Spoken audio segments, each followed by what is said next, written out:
नमस्कार, मेरा नाम आशित प्रकाश है और आप देख रहे हैं एयर नाउ। और लगातार कवरेज जारी है बिहार चुनाव को लेकर, सीट शेयरिंग को लेकर।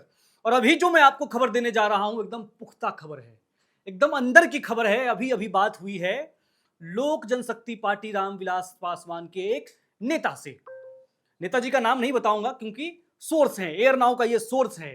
उन्होंने जानकारी दी है कि अभी जो विनोद तावड़े और धर्मेंद्र प्रधान की जो मुलाकात हुई चिराग पासवान के साथ, उसमें चिराग पासवान ने अपने सीट की लिस्ट जो है बीजेपी चुनाव प्रभारी धर्मेंद्र प्रधान और प्रदेश प्रभारी विनोद तावड़े को सौंप दी है।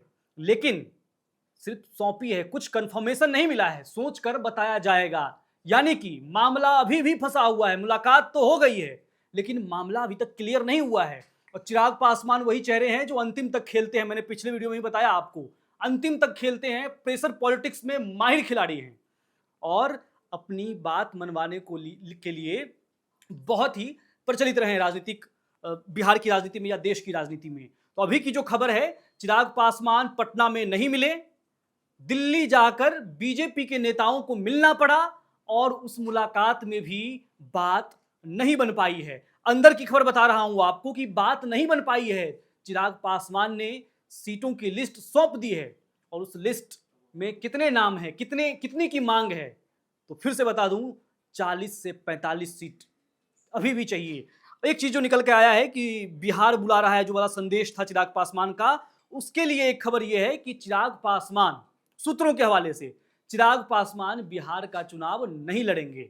और चकाई सीट को लेकर जो बात चल रही थी, सुमित सिंह बिहार सरकार में मंत्री है, निर्दलीय चुनकर आए थे, तो सुमित सिंह के लिए कहा जा रहा है कि जेडीयू जो है ये सीट नहीं छोड़ने वाली है, जेडीयू सीट नहीं छोड़ेगी। सिकंदरा पर अभी बात चल रही है, सिकंदरा से ऐसी उम्मीद जताई जा रही है, अटकलें हैं कि अरुण भारती वहां से चुनाव लड़ेंगे और बिहार की राजनीति में एक्टिव होंगे, तो वहां भी बात नहीं बनी है। कुल मिलाकर सीट शेयरिंग को लेकर चिराग पासवान जो चाहते हैं, अभी तक बात नहीं हो पाई है। हो सकता है कि आने वाले दिनों में चिराग पासवान की मुलाकात बीजेपी के और भी शीर्ष नेताओं से हो, मतलब अमित शाह और जेपी नड्डा, राष्ट्रीय अध्यक्ष जो है बीजेपी के।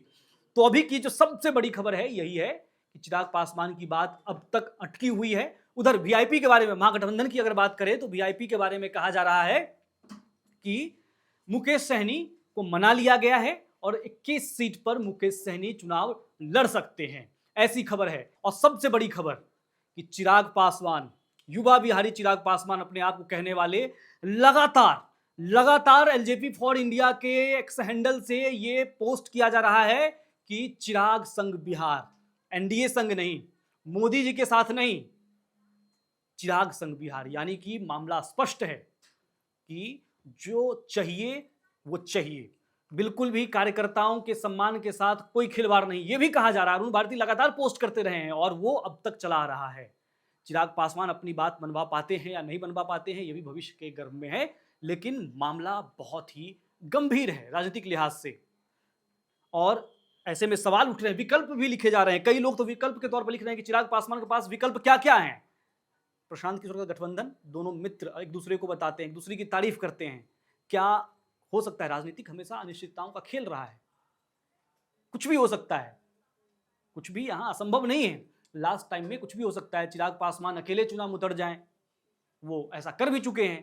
तो क्या चिराग पासवान के पास जो विकल्प तैयार है पहले से, उधर जाएंगे या फिर लास्ट में मान जाएंगे? तो अभी की जो सबसे बड़ी खबर यही है कि चिराग पासवान अभी भी मामला फंसा कर रखे हैं और ये कब तक फाइनल होता है जी आपको एयर नाउ बताएगा। जैसे ही खबर आती है सबसे पहले एयर नाउ आपको बताएगा।